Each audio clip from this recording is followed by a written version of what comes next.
Before we get into watching this video, I'd like to mention that this is part 2 of High Strangeness on the East Coast. If anyone hasn't seen part 1, I'll leave the link to the description below so you can catch up. This part is what happened to the team Wednesday onwards towards Saturday, which was the day that we departed for home.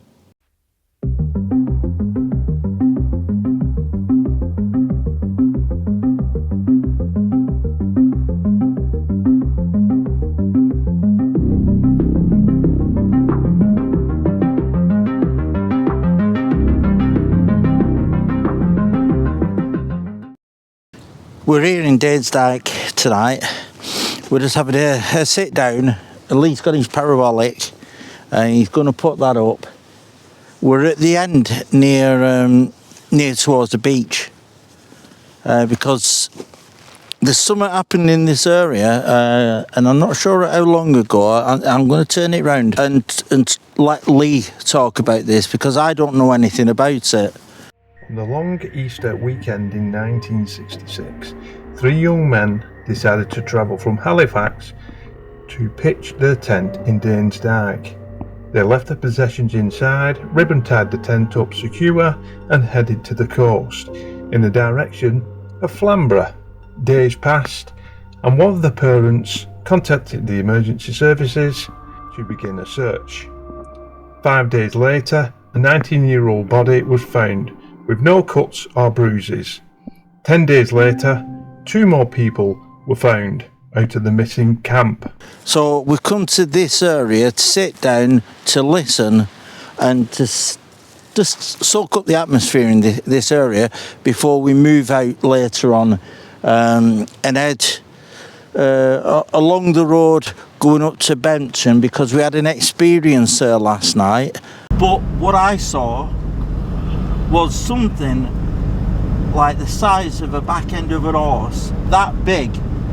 I'm on about a big horse with a tail that was shaped like a fox's tail, but it was dark in colour, like a dark colour stripe going in the middle and lighter on the outside. A big metre long bushy tail, and we're coming up to the area now where we saw it. But this is the area, what you can see in front of you now where we saw it. Now, as you look from the bottom, you'll see it go up from the bottom and then you'll go and see a branch, a little teeny branch sticking out, and then it goes to another one further up. Now that little branch further up, that is how big it was. And that is where the tail started, going a metre long and nearly touching the floor. It was absolutely massive. We was off to Speeton because I've never been to Speeton and I just wanted to have a little bit of a different time. So to get to Speeton, you have to go down the long road that takes you to Bempton Cliffs. It's a nice road. It's fields either side, farmers' fields either side. Some are ploughed, some have got whatever they grow in farmers' fields. We was coming over. It's like a bit of it's a bit of a roller coaster hill what you come down, and just as we come to the bottom of the hill, I was in the back of the car, and I always look at the fields anyway. It's just something to do because I'm excited that maybe one day I might see a big cat roaming. So I was looking across the fields, and as we come to the bottom of the dip in the road, and we hit the gap where the tractors go in and out, where the farmer uses his entry and exit.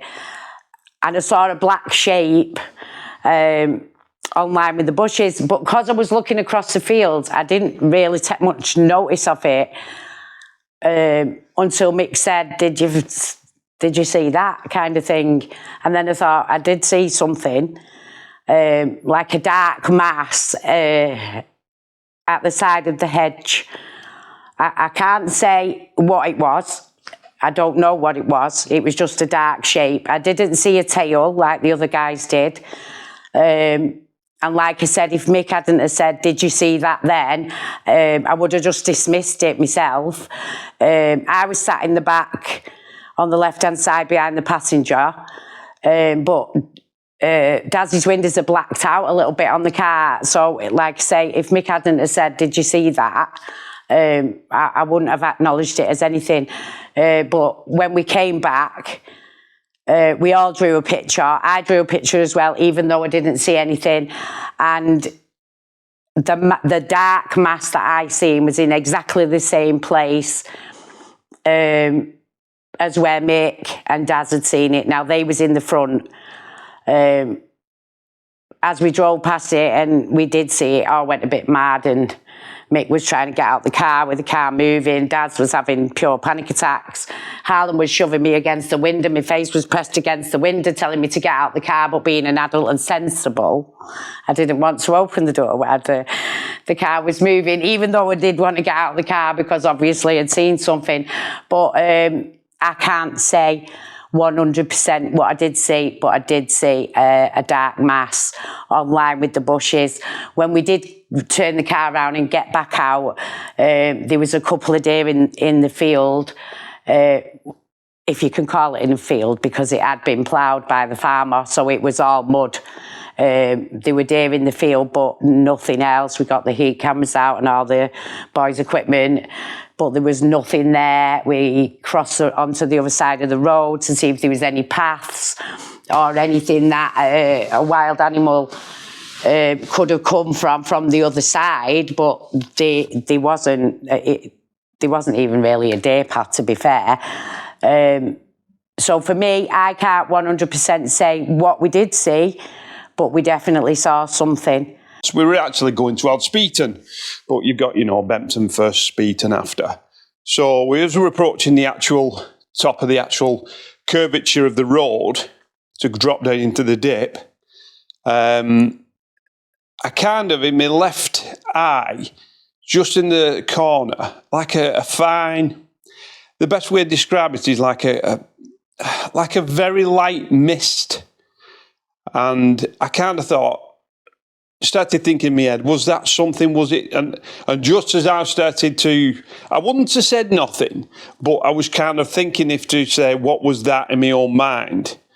And just as we hit the bottom of the actual brew of the hill, Mick just started going bananas. H started going bananas because we were only going between I'd say 35, 45, if that. We were just trundling along, and I don't think we were even on about the paranormal. Daz was looking if anything was behind us, and we eventually found another lay-by, like another farm track leading to a farm gate, so he shoved it in reverse, and we just turned right, headed back to the spot, and jumped into the actual ditch with a Jeep, and we couldn't go any further really because of the plough.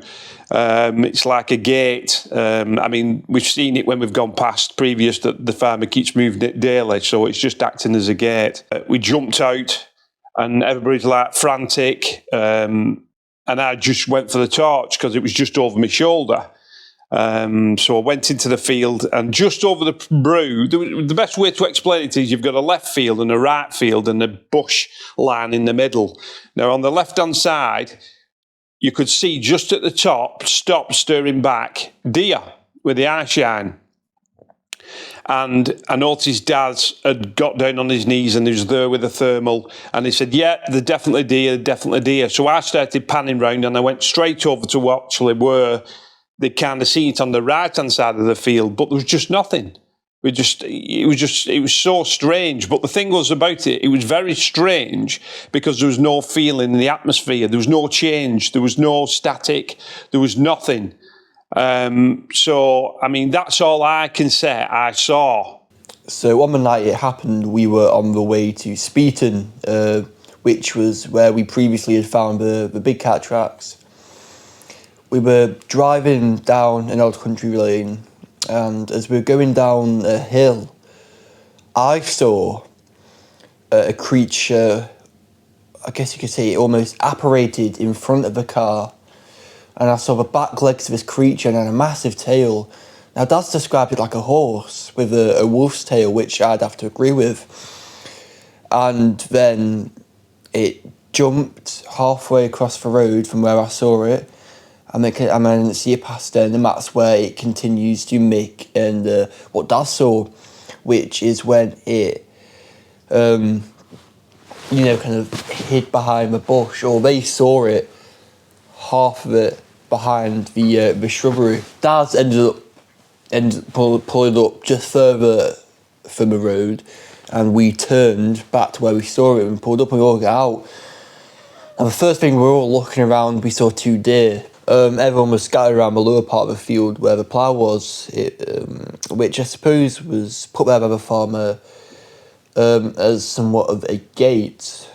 So we'd set off, and we were just driving down the Bempton Road, and as you do, as you're passing, you're looking at the field entrances, and we'd just gone down this dip. There was a field entrance on the left, and I looked, and as you do when you're driving, you just identify something and label it, and I looked at a horse. And it was only after, as we passed, I thought, oh, looks a bit odd for a horse. The tail was just not a horse's tail. And then Mick said, did you see that? So I stopped quickly before, and as I'm trying to stop, Mick's trying to divert the car to see it.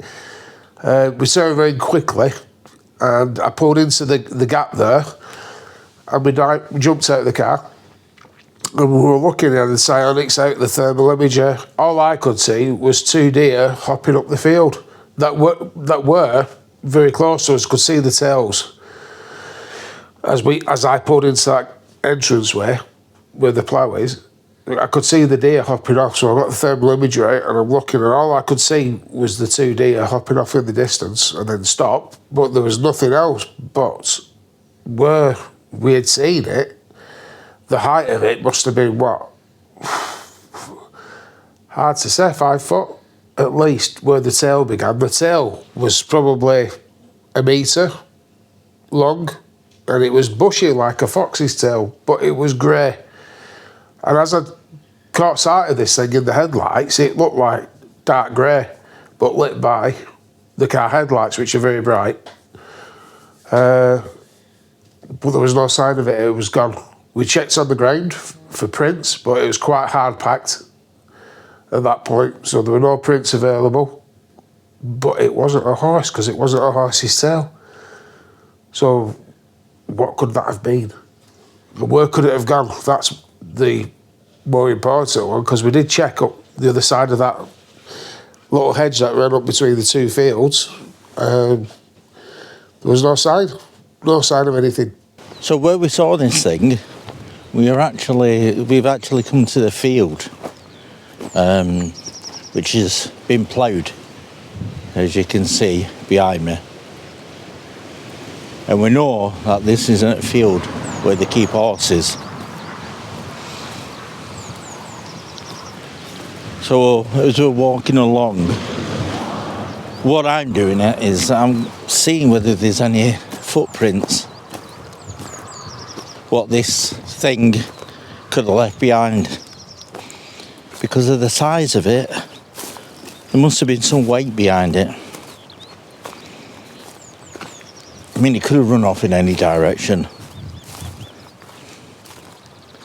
Or, if it's supernatural, it disappeared. But Lee and Alan are in front.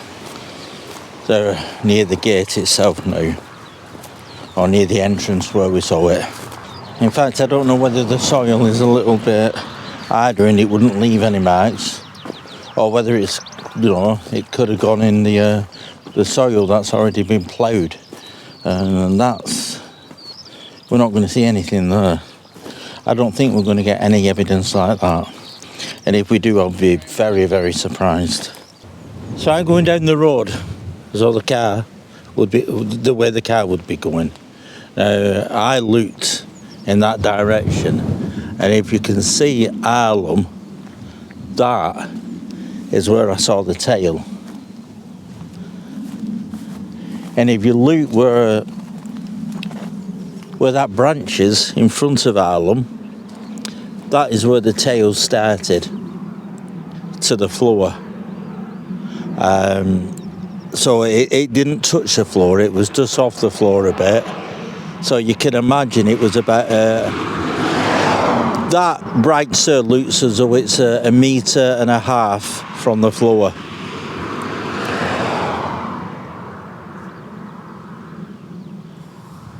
So I will put a drawing up of what I saw just after this little bit for you.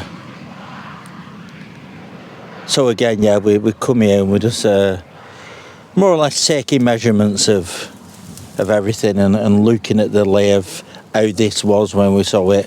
Better to come during the day and test it that way, otherwise we'll be instead of just thinking about it all the time, with this, it with that, and how tall it was and all that.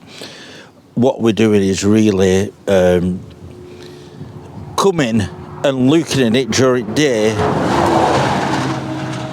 Then it gives us a better idea, a way better idea of where it was, where it could have gone. I mean, it was here. So the tail would have been from this branch here all the way to about here. So Alan saw it coming round here. I saw it at this point. So it must have ran in that direction. But we give it enough chance with driving up and then turning around and coming back. It had enough time to either disappear in that direction or even in that direction. But when we did get back, the deer were in that field there, what we saw. And they were only small deer, and so we know it wasn't deer. And like I say, it was a tail that we saw, like a fox tail, but 3 times as long and as just as bushy.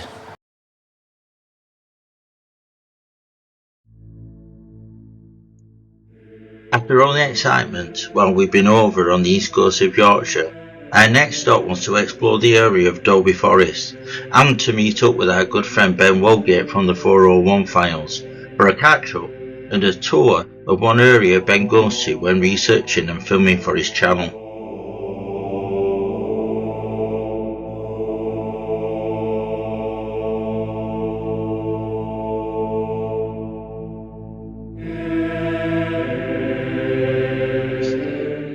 Brush it off, but when you find out that they're actually teachers and doctors and you think, hang on a minute, this person is not lying.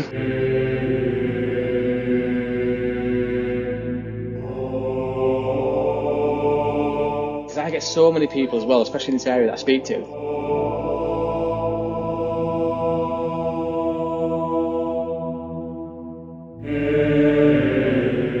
And then when you sit there, you think, actually, no, I'm scared because I know that what you're saying has like an element of truth to it. And then you come out with that in mind, you know, it is terrifying.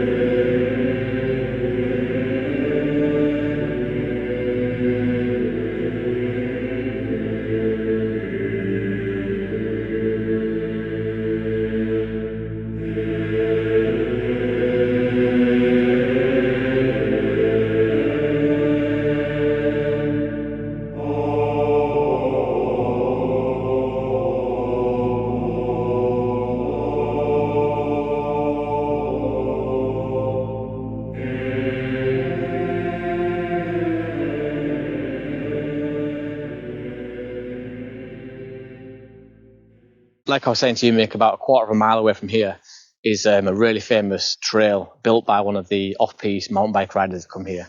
And so basically a lot of these trails that mountain bike riders use is built by the Forestry Commission, purposely for that reason. But your hardcore mountain bike riders, your enthusiasts, they tend to build off-piste tracks that are a bit more extreme, out of the way. And the story goes that one of these guys had come and worked late one night to build this trail through the woods, only about a quarter of a mile away from where we are now.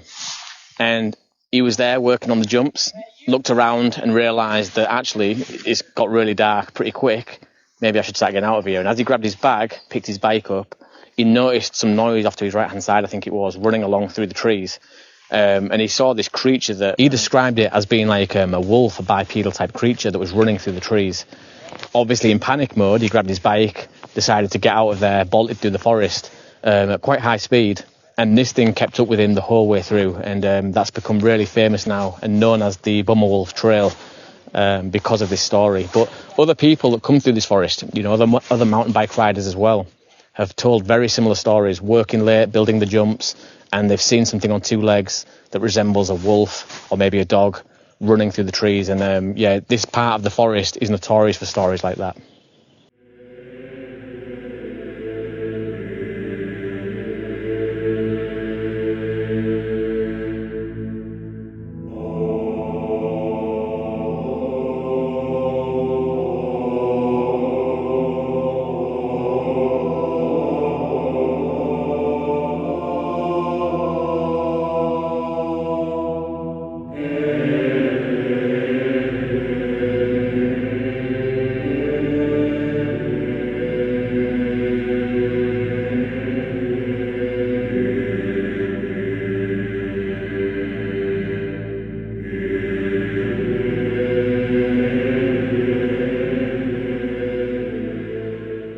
Where I found one of those prints as well, so keep your eyes out for like imprints on ground, because there's some real good marks I find in here. Really good ones. Yeah. There's some like indentations, just keep your eyes on stuff like this. Yeah.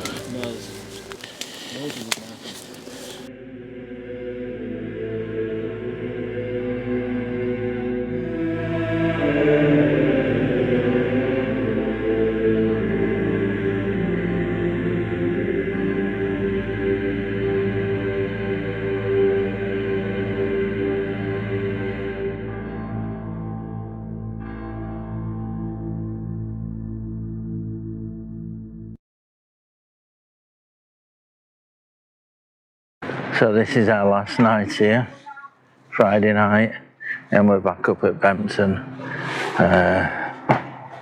having a look round the back on my own while they're just getting the things ready. Come round the back. The torch I've got's not very good. I'll have to get my other one out. It's very, very windy here tonight. There we go. Now you can't really see much there at all, can you? Well, I'll put it over the top. So yeah, it's very windy. And I can't imagine us staying up here that long tonight. You can hear the squeaking there of this blowing in the wind. These shutters. Let's go and see where they are.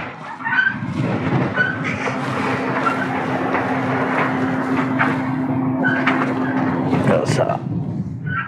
Looks like there's another car over there. That's either just come in. I wonder who that could be. Well, Lee and Alan were already here somewhere.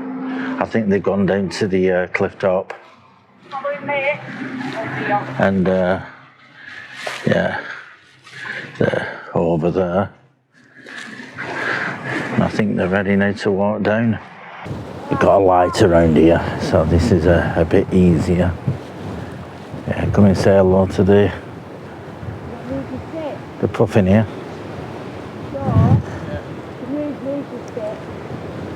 Cryptid puffin. I'm on the railings at the moment at Bempton. There were a few up here when we got up here, where they've all gone back. And it's about 10:30.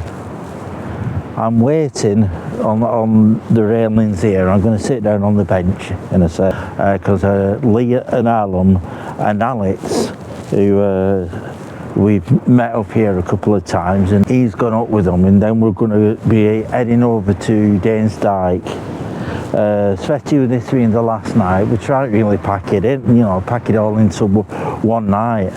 We've been over to Staxon we just went to take for a drive around the area.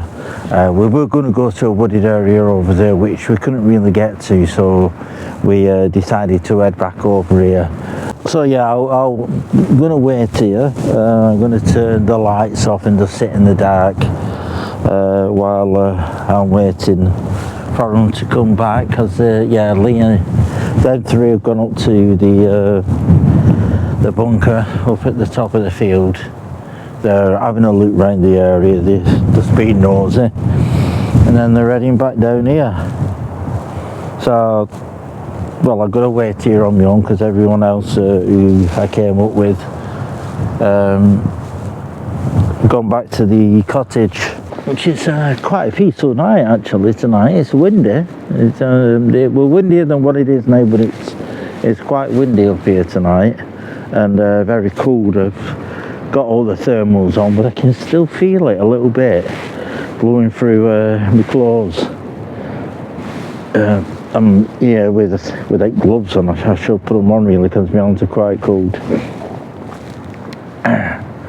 So yeah, like I said, I'm going to wait here, and next time you see me, I'll be in Dyke with Lee and Alan. So I'll see you in a little bit. I'll just turn all the lights off now, so I'm in complete darkness, because we've got a bit of a moon tonight and it's lighting up the place, so I don't really need a torch.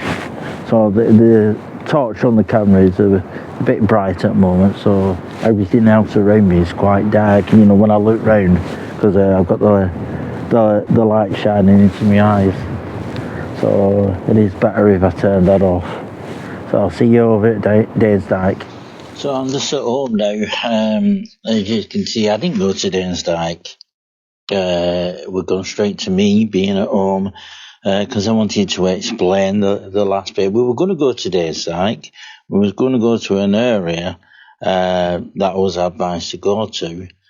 And when we got back to the car park itself, the heavens opened and it started coming down. It started really throwing it down. So we ended up going back to the cottage, having an early night so we could get up early this morning to set off, because we had to be out of the cottage by 10 o'clock. So for anyone waiting and wanting to see any more footage after that, well, we are in Dyke. I'm sorry about that. We couldn't do it because we didn't want to get our equipment wet. But all I can say is thank you for coming along and watching us on this journey over on the east coast of Yorkshire. We enjoyed it a lot. We probably will be going back at some point. But what I'm hoping for next is to head over around Cumbria, because there's a few things over in that area which we want to get out and investigate. We've got dogman sightings, we've got Bigfoot sightings in that area, noises sounding like Bigfoot with wood knocking, and again there's UFO sightings going on in that area too. So we'll see you again in the future, and again, thanks a lot for watching.